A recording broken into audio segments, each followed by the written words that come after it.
Welcome into our weekly edition of the In the Money podcast for KeenelandSelect.com. I'm Tom Leach, along with Keeneland's Director of Simulcasting, Jim Goodman. We're going to tell you up front that we're doing two of these podcasts this week because you have two big racing cards, one at Gulfstream, one at Fairgrounds. This first one's going to take a look at the three stakes races at Gulfstream. Listen to our separate podcast for our picks on the four stakes races, the four graded stakes down at the Fairgrounds on the Saturday card. And a reminder that we've started a new feature at Keeneland Select, a video clip that you can access where I do picks later in the spring. Katie Gensler will join me and we'll do picks on the Derby preps. But which this week there happen to be two of, one of them at Gulfstream where we'll start, and that's the Fountain of Youth. But the first race we want to take a look at, Jim, is the ninth race on the card. And before we do that, how about you last week? You had Pontchartrain, you had Twilight Eclipse, you had Kobe's Back, three winners. Job well done. Every once in a while, yeah. I had Tapiture in the Southwest, and that was a nice pick. Yeah, nice pick. Paid I think about $12, and then I had a couple of exactas with horses I liked that ran second to horses that you liked. So we had some nice exactas there as well. So a good week here on the podcast. Let's go to the ninth race, the Davona Dale at Gulfstream. It's a grade 2 for 3-year-old fillies over a distance of 1 mile and a 16th. You got a couple of Pletcher fillies in here that look pretty strong. Where did you go? I went with one of the Pletcher fillies. Can you imagine? I settled on Only for You, but I went to the video, as you say, and I watched the forward gal, and she won that so easily. But it's 7 furlongs. I'll say one thing: Aurelius Bell was not going to beat her if they went around twice. So she's the pick over Aurelius Bell. But I think that Stop Charging Maria at 1 mile and a 16th might be the better bet of the Pletchers, because I think Only for You, but simply because she's won so easily and got that buyer progression that we always look for, the 77, 83, 86, whereas Stop Charging Maria started out really good with an 85 in her maiden special weight win back at Saratoga. But I think that Stop Charging Maria at 1 mile and a 16th might be the better bet. You might get a better price. So I'm going to take her on top of Only for You. What impressed me about Stop Charging Maria was that the last race at Demoiselle at Aqueduct was 1 mile and an 8. They walked out of the gate. It's 50-3 and 115-2 for 6 furlongs. Penwith got a really easy lead, and Stop Charging Maria ran her down. So I'm going to take her. I think that she's a better bet than Only for You. Hard to go against a 3-for-3 Pletcher filly, but I'm going to do it. I took the favorite, which I don't normally like to do, but I thought with her pedigree she can handle the stretch out, and I just thought she was so impressive in her wins. So Only for You is my pick, and I'll use her in exactas with Stop Charging Maria, Aurelius Bell, and House Rules, the 5. 10th race is the Grade 3 Canadian Turf, and it's 1 mile on the turf for 4-year-olds and up. And I landed on the horse I would think would be the favorite in here in Ride-a-Luke. 2 for 2 at Gulfstream, 3 for 3 at the mile distance.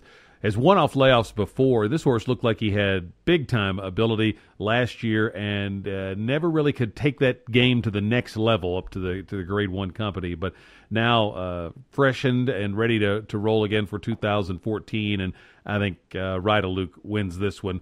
I would use in exactas the horse that you gave out as a $31 winner a few weeks ago, Guy's Reward. Also, the 12 Abtal and the 9 Bad Dad. I think if I'm right about Ride-a-Luke, I think you still could get a nice exacta because I think the rest of them, to me, looked fairly evenly matched. What about you? I didn't go with Ride-a-Luke simply because of the layoff. I think he's probably the best horse in the race, but I'm going to give him one. And I should pick Guy's Reward because I made money on him last time. I'm going to go with Bad Debt. I think he can stalk the speed from the outside. There's plenty of speed to set him up with Mr. Online, Fredericksburg, Reload, Joha. A lot of horses going for the lead here, and I think Ride-a-Luke obviously is very capable of winning. But I also think that Salto is capable of winning, and I think Bad Debt might be the price. And my friend Rosario is on his back, so that's always tilts me in his favor. Finally gets us to the 11th race, which is the Bessalou Stables Fountain of Youth, Grade 2 for 3-year-olds at 1 mile and a 16th. And I always like this race each year because it seems to give you those horses that have been impressive allowance winners, horses that were in stakes company as 2-year-olds, and seeing where those lines intersect. Who did you land on in the Fountain of Youth?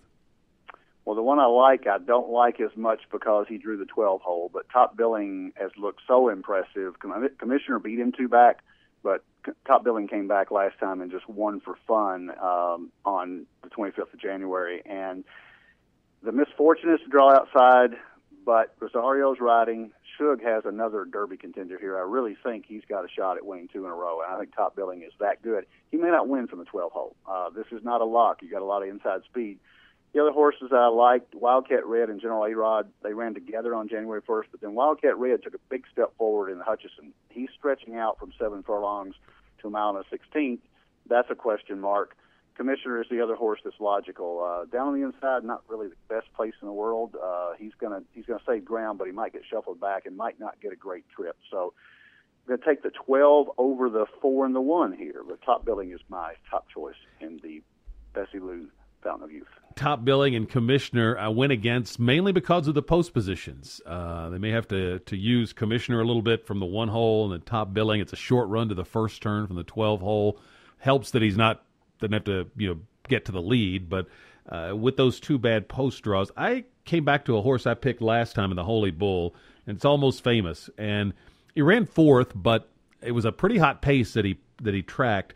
And while 4th, he was only beaten 7 lengths by Cairo Prince. So he didn't, once he faded, it's not like he went all the way through the field. He just faded to 4th. And to press a hot pace in the first start off a layoff, I think he can improve off that. He's got an edge in seasoning with what he did last year. And I did like the way he improved when he stretched out last year. So I'm going to take Almost Famous, one more shot. Price will be good, I think, too, and I'll use him in exactas with Commissioner and with Top Billing. And Medal Count is one I think bears a little watching for a price, the 3 horse for Dale Romans. I know they were real high on this horse last year, and he had trouble. He was even being touted a little bit in the Breeders' Cup Juvenile, and had a troubled trip. I liked his race on the turf in his first start at 3, and just his finishing kick, and if he can transfer that kick over to the dirt, I think he's dangerous in here at a price, Medal Count. But Almost Famous is going to be the pick for me in the Fountain of Youth. Best of luck to you. Don't forget, we are doing a separate podcast on the graded stakes races on the Fairgrounds card on Saturday. So listen for that as well. This is the In the Money podcast for KeenelandSelect.com.